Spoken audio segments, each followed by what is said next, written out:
Okay, happy 4th of July weekend. I'm sure we all had a good night's sleep on the 4th of July and there were no fireworks or big bangs going off at all. Man. So I've got two announcements and then a story and then the Dharma talk. So the first announcement is the book Urban Dharma is doing well. And positive reviews. Even people that know me seem to like the book. YouTube changed its policy. It was sad for me to hear that they're closing down Google Play podcasts. Because I sort of had bookends. I had Apple podcasts and Google Play podcasts, so Android and Apple and da-da-da. And apparently they weren't doing very well. So they closed it down and they sent me an email and they said, you can move your podcast to YouTube now. And I said, wow, one media platform for videos and audio. It took 3 days, moved them all over. I changed the name to Urban Dharma. Easier to spell than Kusala Bhikshu. So YouTube, Urban Dharma, and we now have 400 combined audio and video. Available for download, absolutely free. Son of a gun. Life keeps going on. Story.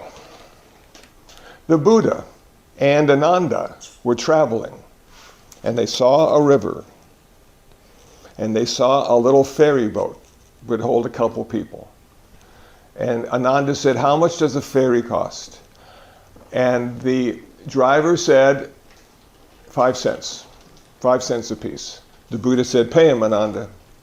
So they paid the money and they're going across the river, and all of a sudden on the bank was this yogi, all dressed in white, magnificent. And he stepped off the shore and started walking across the water. Wow. Ananda was blown away. He said, Buddha, you could do that. Why didn't you do that? And the Buddha said, how much did it cost us to take the ferry boat? He said, 5 cents a piece. The Buddha said, that's how much walking on water is worth. 5 cents. So I'm going to revisit meditation because yesterday at Leisure World on Seal Beach, we had a long discussion on meditation. What the heck is meditation? Why do we do it? How do you do it? How many kinds of meditation are there? Can you enlighten us, Kusala?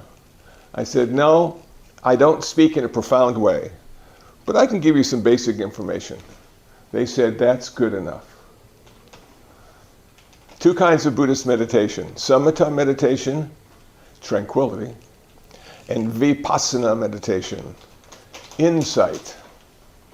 40 different kinds of tranquility meditation, 4 kinds of insight meditation. So which one did the Buddha do? The Buddha did both. He was taught by the yogis of India how to do samatha meditation, tranquility meditation. And it's said in the stories of the Buddha that he became always better than the teacher. It didn't take him long, but he mastered the techniques. And the teacher often would ask him to take over the disciples, the students. And the Buddha said, no. So he had 3 or 4 teachers and they all taught him and he was really good. But the problem he found with tranquility meditation, it didn't last. It was temporary. When you went into all the different states of deep concentration, your suffering ended, you became in the present moment, a new person. But once the gong rang and the meditation was over, everything came back. All that suffering came back. So he said, this isn't it. And then he rediscovered insight meditation, vipassana. And the reason they call it rediscovered is because 27 Buddhists before him had also practiced insight meditation, which allowed all of them to achieve nirvana. So the Buddha said, okay, this is cool. So he started meditating, doing insight meditation, and sure enough, at the age of 35, he achieved nirvana. The end of suffering, the end of karma, the end of all future rebirths. Very good. So what's the difference? And should we do both of them, or should we only do one of them? What would you say, Kusala? How many would you do? Well, I would recommend doing both of them. And I'll tell you why. Because you need a little tranquility in your life when you achieve a lot of insight into the true nature of this world we live in. And all you have to do is watch the local news, and you'll know how important calm, balance, equanimity, and peace can be. Because you look out in the world, and there's none of that. Nobody is peaceful. Nobody is happy. This is the most amazing experience you will ever have as a being that exists in the world. This life of yours. Unbelievable. Who could have known? Even if they told you about your life, you wouldn't believe them. How could that be, you'd say? I don't understand. So we're going to talk about being happy at the end. There is a place for happiness in Buddhism. It may not be obvious, because all we talk about is suffering. But we also talk about the end of suffering, which is where the happiness comes in. Tranquility meditation, 40 different kinds. I'm going to talk about breath, following your breath.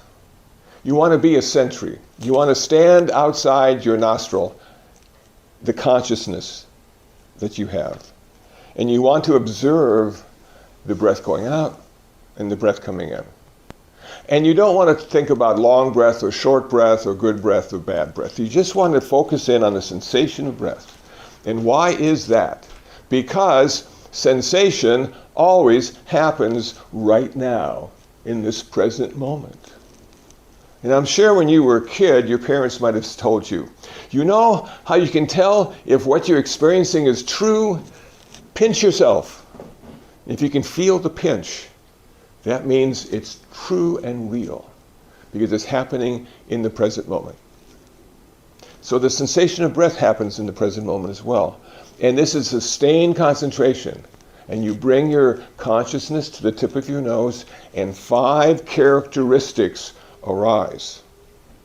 Applied thought, sustained thought, happiness, bliss, and equanimity.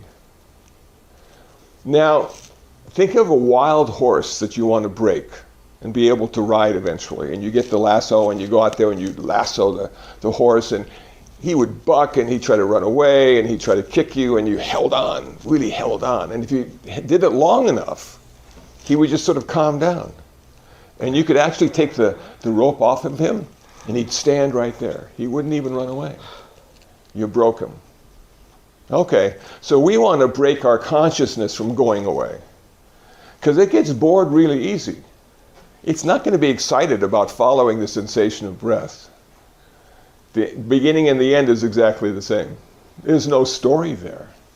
So you hold it there, and you hold it there, and you hold it there, and eventually it simply rests on the sensation of breath without willfully applying the intention of holding it there. Applied thought, sustained thought. Those 2 characteristics fall away. Now you have 3 characteristics left. Happiness, bliss, and equanimity. So we're going to talk about bliss, which is also known as pleasure. And if you're paying attention to what I'm saying, what you realize is that Buddhism is a path of renunciation. You don't gain anything.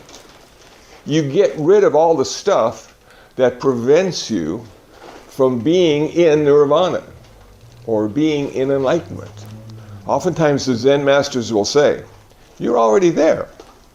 And you look around and say, this is it? And he'd say, not yet. Not quite yet, but you're already there.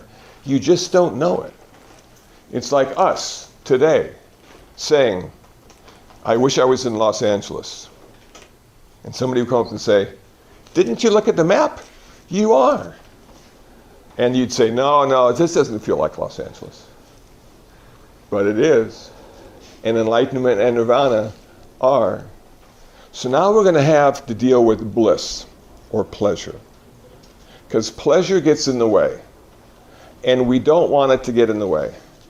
So what we do is we now think about how can I let go of pleasure? Because the pleasure disturbs my consciousness. It's like throwing a boulder into a quiet lake and all ripple effect. So if I can get rid of the pleasure, then I have a much calmer mind. And ironically, if you can get rid of the pleasure, you can get rid of the pain as well. Because it's a dichotomy. You can't have one without the other. And how do you do that? And you say to yourself, I can't do it because I'm hardwired to experience pleasure and I'm hardwired to experience pain, and that gives me the signals I need to stay alive in a variety of circumstances. And then the meditator would say, aha, it's not my job to get rid of pleasure. It's my job to get rid of the attachment to pleasure and the aversion to pain. Attachment and aversion. And what did the Buddha say one of the major causes of suffering is? Attachment, clinging, holding on to all the good, pushing away all the bad. And we can't do it. You can't push away the bad. You can't cling to the good. Everything is in a constant state of flux and change. So the meditator reflects on attachment to pleasure and aversion to pain and comes up with a solution. Now, for each and every one of us, we may have a uniquely personal solution. There's just no one thing. It depends on you and your karma and your birth and your life and your death. All those things go in to finding the attachment to pleasure and the aversion to pain. But you succeed, you stick with it. You've done it. I don't feel the pleasure anymore, and I don't feel the pain anymore. I got two characteristics to go, happiness and equanimity. So now I find that happiness is more subtle than pleasure, but still creates these little wavelets in my consciousness. And if I could get rid of my attachment to happiness and my aversion to sadness, the quiet pond would become still and reflective. Just like our consciousness becomes. So the meditator works really hard to get rid of the attachment to happiness and the aversion to unhappiness and sadness, and succeeds. And now there's only one characteristic left which we don't want to get rid of. And it is called equanimity, perfect balance of mind. Attachment, non-attachment at the same time. Profound, blissful, but not in the old sense, in the new sense. We have substituted bliss and happiness for peace. An amazing accomplishment to have inner peace in every situation you find yourself in. But then the gong rings, and all that stuff goes out the window. And you're on the 405, and somebody cuts you off, and you curse them. And you go, what happened to all my peace and my calm? I worked hours and days and months to achieve it. And it's right out the window, which is the same thing that the Buddha found as he was working on his tranquility. So now we get into insight meditation. And the reason I think it's important to do tranquility meditation first and insight meditation second is because when you get into this insight stuff, it can be really difficult to see and experience and to integrate because it's not what you think it is. A great Zen master once said, you've meditated a long time And now you think you're going crazy. But you're no crazier than you were yesterday. Ah.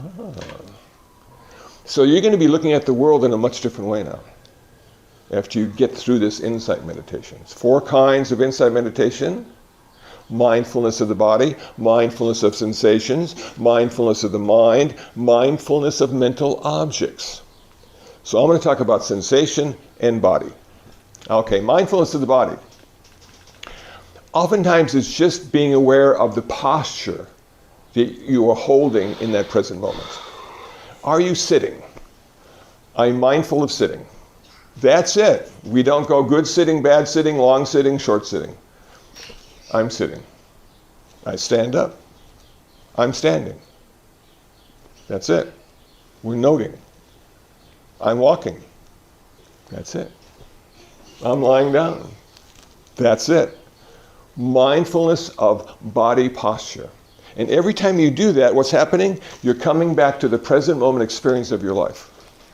You're not sleepwalking through the world. You're right there, right here, right now. Okay. Mindfulness of sensations. 3 kinds of sensations, the Buddha said. He kept it simple. We have good sensations, we have bad sensations, and we have neutral sensations. And most of the time, neutral sensations don't get our attention. They're not worth noting.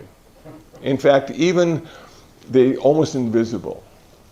But the good ones and the bad ones, man, we're right there. Okay, so the meditator is sitting on the floor, cross-legged, scanning his body, top of the head to the tip of the toes, up and down, looking for sensations.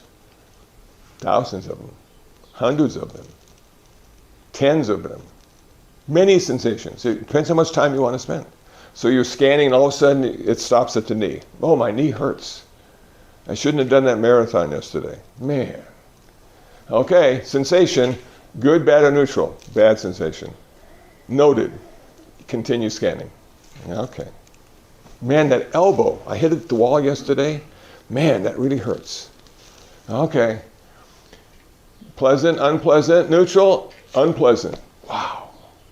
So what you're going to find if you're new to meditation, if you're a beginner, and we're always a beginner, but if you think of yourself as a beginner, most of the sensations are going to be uncomfortable, not happy sensations, not good sensations.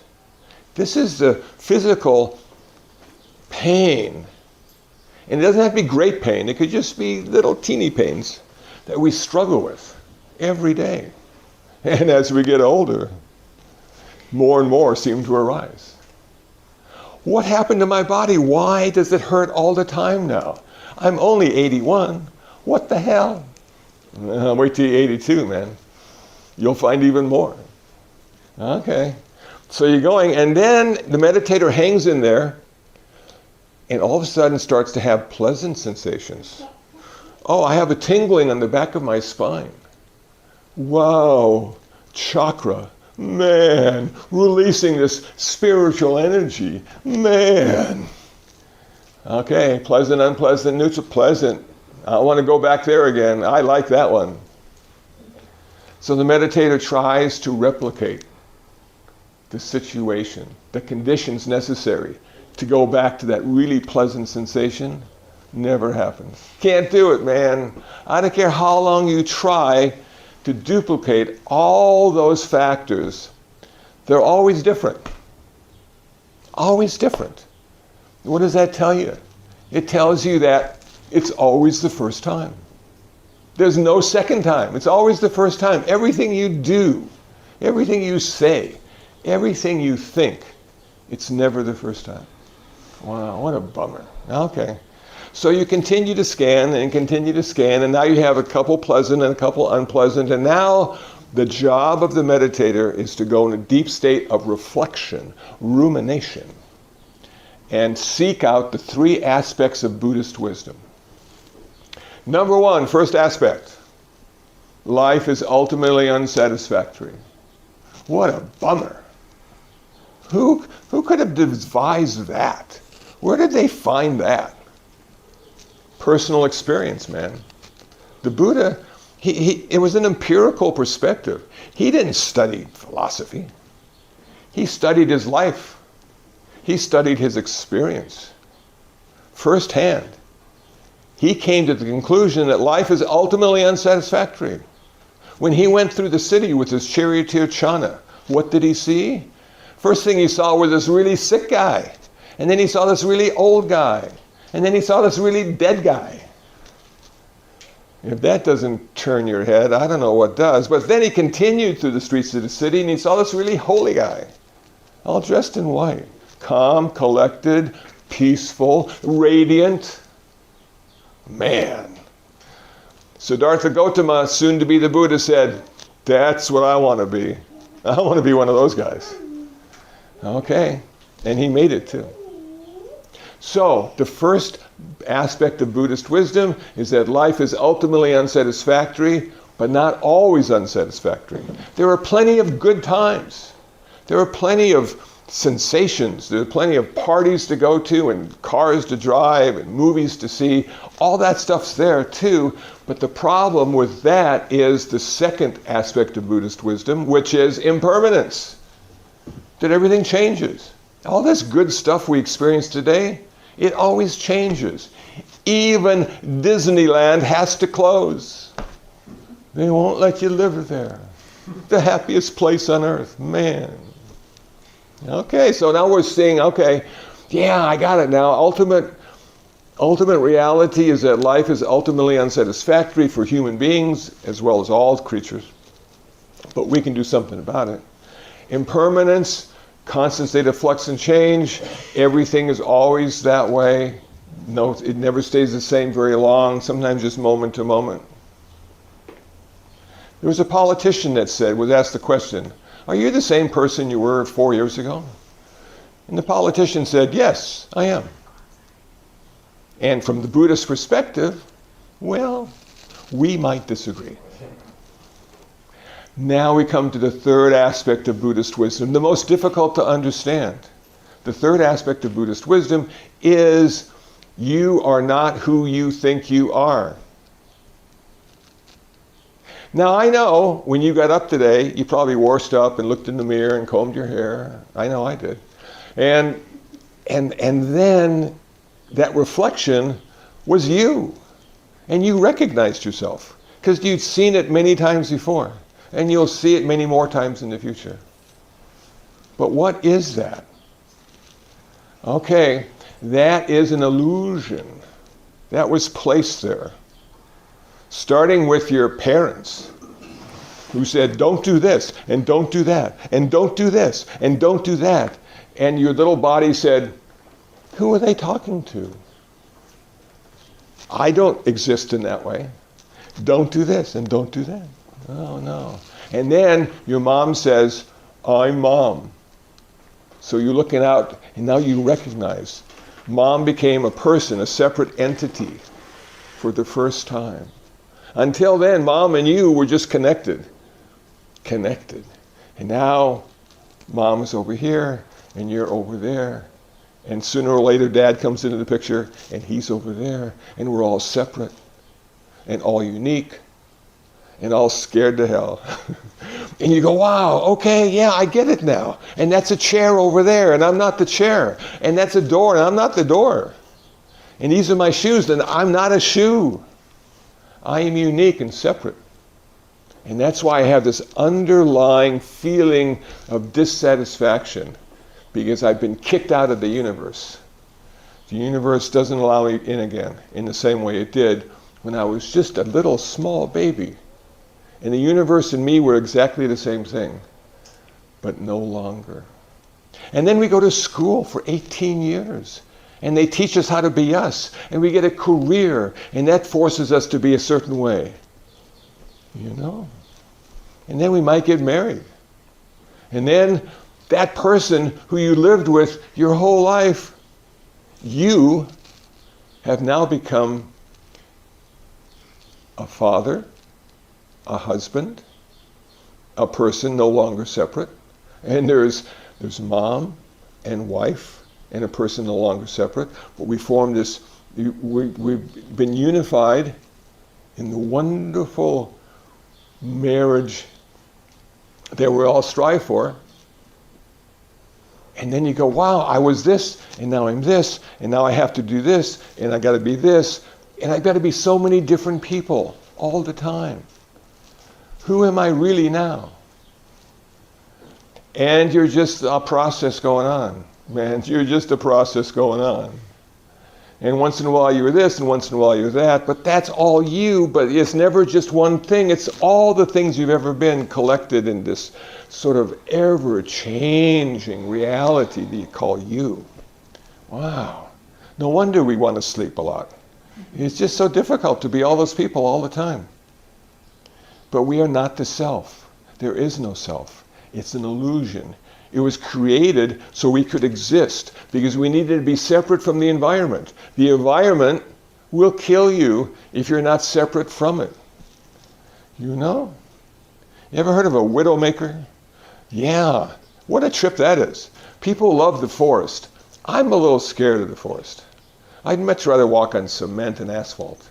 But you're walking through the forest and all of a sudden a big limb falls off the tree and kills you. A widowmaker. And if the limb doesn't kill you, the bear over there will. And then you got the rattlesnake over there, and you got this poisonous spider over here, and everybody's just so eager to go out back to nature. Back to nature. Man. So here we are deciding now about our new reality. Everything is ultimately unsatisfactory. Everything changes all the time. And I am not who I think I am. And those three things in combination allow you to be free. Now, I know it sounds really weird. This is the end result of the Buddhist path, is to be free. Absolutely. Not in a physical sense, but in a psychological sense. And you'd have to say free, does that mean I get to do anything I want? Not that kind of free. That's the 12-year-old mentality free. Our kind of free is free from suffering. Never have to suffer again. And the Buddha said the main problem with life is birth. If you weren't born, you wouldn't suffer, man. So I don't teach how not to die. I teach how not to be reborn. And once you achieve nirvana, it ends your suffering, it ends your karma, and it ends all future rebirths, because what migrates from lifetime to lifetime in Buddhism is not a soul, but it's your karmic energy. So as long as you have karma, you'll be reborn. So I looked at my family, I go, well, mom, dad, and I had karma. I showed up a couple years ago. You know, and I couldn't have done it without mom, I couldn't have done it without dad, and I couldn't have done it without my karma. So Buddhist meditation is designed not to transform your body, it's designed to transform your consciousness, to get rid of the greed and the hatred and delusion, and exchange it for generosity, kindness, and wisdom. How long does it take? Rarely is it one lifetime. It takes a while. But in each lifetime that follows, it'll be better. You might not remember your past efforts, but they'll be obvious in your karma. And you'll have a little better life each time. And then finally, when you make it, when you achieve nirvana, like the Buddha did, then the real work starts. You help everybody. The Buddha didn't sleep. He got a couple hours, but people wanted to talk to him. His spiritual eye, his third eye, could see who was suffering and who needed help, and he would go find them. And somebody asked yesterday, well, did the Buddha stop meditating after he achieved nirvana? No. The Buddha meditated until his last breath. And you'd say, well, but why would he do that? He already got the final goal. He already achieved nirvana. He never had to suffer again. Yeah, but he had an old body. He died at 80. And he walked a lot. They didn't have cars back then. And sometimes he'd literally have to sit down because he was tired and his back hurt. The Buddha was tired and his back hurt? Yeah, man, he was a human being, just like us. What he did change was his consciousness. He didn't change his body. And when he went into tranquility meditation, remember the characteristics of tranquility meditation, he'd go into the fourth jhana, which is the deepest form. That's where you find the equanimity and perfect balance of mind. So no matter how bad he felt, he could come to that place of acceptance and not suffer. He couldn't get rid of the pain, but he never suffered again because of the pain, which is hard for us to understand. So when he was dying, what did he do? He went into the fourth jhana and died in the fourth jhana. Peace, calm, equanimity, and balance. We should all be so lucky. I'm going to stop there. We just talked about life, death, and everything in between. We got it. Anybody have any questions about what I talked about? Anybody remember what I said?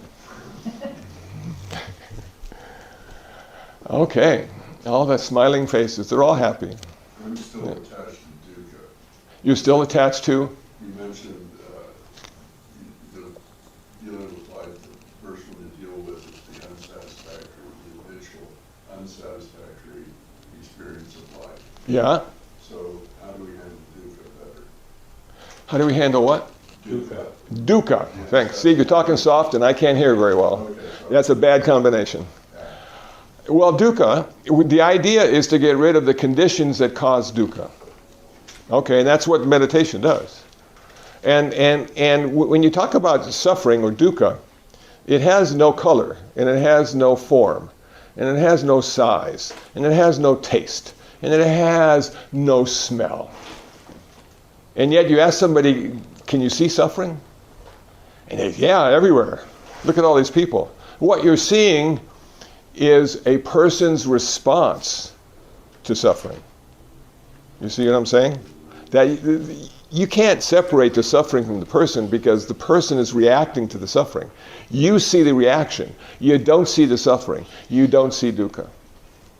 And the way the person gets rid of the dukkha is to come to a place of perfect balance, perfect acceptance of the way things are. And then you don't suffer.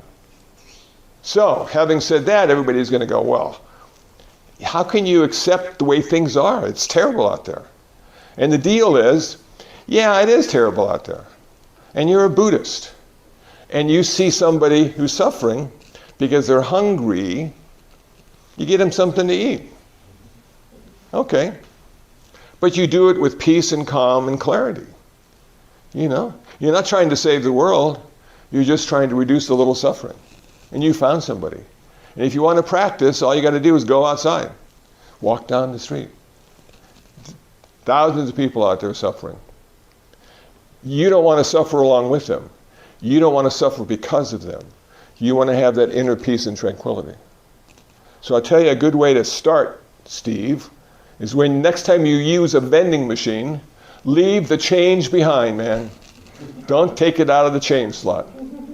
And somebody will find it, and you'll make their day for a quarter, man.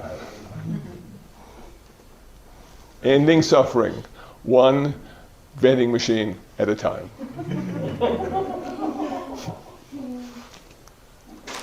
Was that helpful, Steve? Okay. Good. Okay, well, if there are no other questions, thank you all for showing up on this wonderfully hot and 4th of July weekend. And I will turn it over to the universe, man. The universe.